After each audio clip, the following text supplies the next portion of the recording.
Hello everyone. আজি আমি সদৌ অসম আদিবাসী ছাত্ৰ সন্থা যোৰহাট জিলা সমিতি তিতাবৰ আঞ্চলিক সমিতি মৰণী আঞ্চলিক সমিতি আমি তিনিওৱে এক হৈ আজি কিছু দিনৰ পৰা আপোনালোকে পাই থকা যি এটা নিউজ আপোনালোকে সকলোৱে হয়তো সোশ্যাল মিডিয়াত পাইছে বাহনী চাহ বাগিচাত যি ঘৰ মানুহৰ ঘৰ ভাঙি দিয়া হৈছে বুলডোজাৰ লগাই ঘন সিং তাতি ডাঙৰীয়া ঘৰৰ উচ্ছেদ কৰি দিয়া হৈছে আৰু তাৰে সম্পৰ্কে আমি আজি বাহনী আমি মেনেজাৰ পক্ষলৈ আহিছো আৰু এয়া অলপকৈ দেখুৱাই দিওঁ বাহনীৰ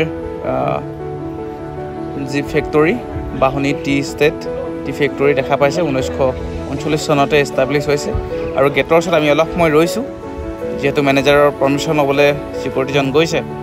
সো আমি এনে ধৰণে সমূহ টিম ওলাই আহিছোঁ গোটেই বিষয়বস্তুটো জানিবৰ কাৰণে বিষয়বস্তুটোৰ ওপৰত আমি তদন্ত কৰিবৰ কাৰণে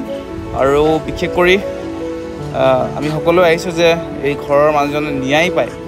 সো চালো তেখেতলোকে আগবাঢ়ি গ'ল মই অলপমান ভিডিঅ' কৰি থাকোঁতে পিছত থাকি গৈছোঁ আৰু এয়া হৈছে তেখেতলোকৰ পৰিৱেশ বাৰু ভালেই লাগিছে ভিতৰখন কিন্তু কথাটো হ'ল বেয়া লাগিছে তেখেতলোকৰ ঘৰটো ভাঙি দিয়াৰ কাৰণে ইয়াত আপোনালোকে দেখা পাইছে চিচিটিভি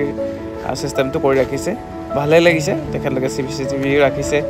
ইয়াতে চিকিউৰিটিও তেখেতলোকক অতি প্ৰয়োজন হয় বাৰু যি কি নহওক এইবিলাক ছেকেণ্ডেৰী কথা কিন্তু আমাৰ প্ৰথম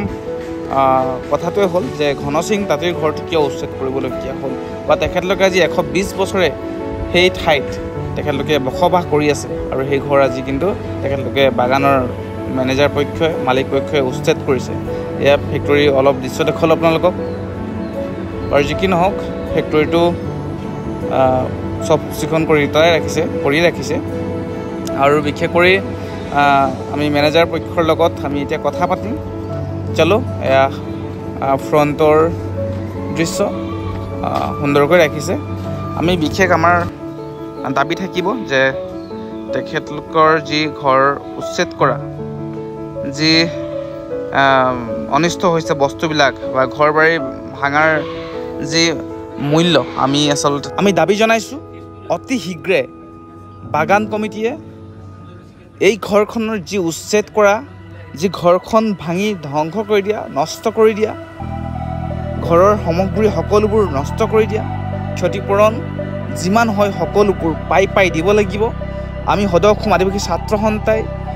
এই যিমান অনিষ্ট কৰিছে আটাইবিলাকৰ ওপৰত আমি ভিত্তি কৰি এটা মূল্য আমি লিখিছোঁ আমাৰ স্মাৰক পত্ৰ আমি প্ৰেৰণ কৰিছোঁ বাগান মহোদয়ক যে 15 লাখ টকা আমি তেখেতলোকক দাবী কৰিছোঁ তেখেতলোকক ক্ষতিপূৰণটো দিয়ক আৰু লগতে তেখেতলোকৰ যি সংস্থাপন সেই সংস্থাপনটো ঘূৰাই দিয়ক অন্যথা কিন্তু জংগী আন্দোলন কৰিবৰ কিন্তু আমি বাধ্য হ'ম সদৌ অসম আদিবাসী ছাত্ৰ সন্থাই কিন্তু গৰিহণা দিছে সো এই ভিডিঅ'টো আপোনালোকে অধিক শ্বেয়াৰ কৰক জয় হিন্দ জয় আদিবাসী